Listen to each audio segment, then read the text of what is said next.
Hello lovely people, ఎలా ఉన్నారు అందరూ? సో నవరాత్రి సిరీస్ చేస్తున్నాం కదా. ఇవాళ అయితే నేను మీకు చూపిస్తున్న ఐటెం ఏంటంటే కొత్తిమీర నిమ్మకాయ పులిహోర. కొత్తిమీర నిమ్మకాయ పులిహోర ఇది కొత్తిమీర ఫ్లేవర్తో పుల్ల పుల్లగా కారం కారంగా చాలా టేస్టీగా ఉంటుందండి. ఈ పులిహోర చేసుకోవడం కూడా చాలా చాలా ఈజీ. సో గబగబా వీడియోలోకి అయితే వెళ్ళిపోదాం. చక్కచక్క చూసేయండి, టకటకా చేసేసుకోండి. మీకు కనుక నా వీడియోస్ యూస్ఫుల్గా ఉంటే తప్పకుండా నా ఛానల్కి సబ్స్క్రైబ్ చేసుకోండి. ముందుగా అయితే మనం అన్నం పొడి పొడిలాడుతూ ఉడికించేసుకుని చల్లారబెట్టుకుని రెడీ చేసి పెట్టుకోవాలన్నమాట. ఇప్పుడు మనం మిక్సీ జార్లో కొంచెం పచ్చి కొబ్బరి ముక్కలు, అల్లం, పచ్చిమిరపకాయలు వేసి ఫస్ట్ ఒకసారి గ్రైండ్ చేసేసుకోవాలి. గ్రైండ్ చేసుకున్న తర్వాత దీంట్లో మనం కొత్తిమీర, బాగా ఒక కట్ట కొత్తిమీర దీంట్లో వేసేసి దీన్ని కచ్చా పచ్చాగా ఊరికే ఒక్కసారి విప్పర్లో అలా తిప్పేసి రెడీ చేసి పెట్టుకోండి. కొత్తిమీర మెత్తగా నలగకుండా కొంచెం కచ్చాపచ్చాగా ఇలా ఉండేటట్టు ఉంటే బాగుంటుంది. సో దీన్ని రెడీ చేసుకున్నాక కడాయి వేడి చేసుకొని 2 చెంచాల నూనె పోసుకోండి.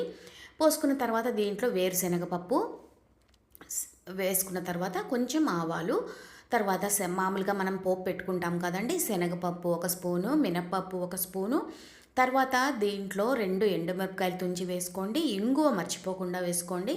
తర్వాత కరివేపాకు మంచి ఫ్లేవర్ ఇస్తుంది మనకి పులిహోరకి. సో కరివేపాకు కూడా దీంట్లో వేసేసుకోండి. ఇవి వేసుకున్న తర్వాత మనం వేసిన పోపు దినుసులన్నీ చక్కగా వేగాలి. సో ఒక నిమిషం పాటు చక్కగా ఇవన్నీ వేగే వరకు వేయించేసుకోండి.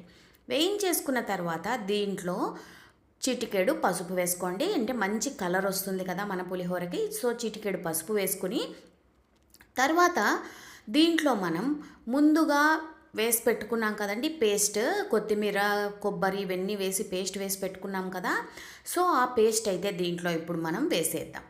వేసేసిన తర్వాత మనం దీంట్లో ఇక్కడ నేను చూపిస్తున్నట్టు 2 నిమ్మకాయలు తీసుకున్నానండి నేను ఇవాళ. 2 నిమ్మకాయలు అయితే బాగా చక్కగా జ్యూస్ తీసేసి దాంట్లో గింజలు ఏమీ లేకుండా ఫిల్టర్ చేసేసుకుని మనం 2 నిమ్మకాయల రసం అయితే దీంట్లో వేస్తున్నాం. ఇప్పుడు రుచికి సరిపడా ఉప్పు వేసేసుకొని చూడండి. నేను చూపించిన ఈ నిమ్మకాయల సైజు 2 నిమ్మకాయలు అయితే సరిపోతాయి. సో ఆ జ్యూస్ తీసుకుని నేను దీంట్లో వేసేసాను. వేసేసిన తర్వాత నేను ముందుగా ఉడికించి పెట్టుకున్న అన్నం ఉంటుంది కదా, అది దీంట్లో మనకు కావాల్సినంత క్వాంటిటీ, మీరు ఎంత క్వాంటిటీ కావాలో దానికి తగ్గట్టు నిమ్మకాయలు, పచ్చిమిరపకాయలు మీరు వేసుకోవాలి. నేను ఇవాళ చూపించిన క్వాంటిటీకి 2 నిమ్మకాయలు అయితే సరిపోయాయి. అవి చిన్న నిమ్మకాయలే అండి, పెద్ద సైజ్ ఏం కాదు.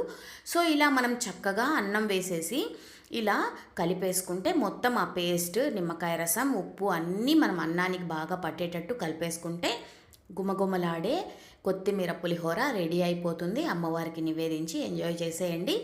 నెక్స్ట్ వీడియోలో కలుస్తాను. మీ విజీ.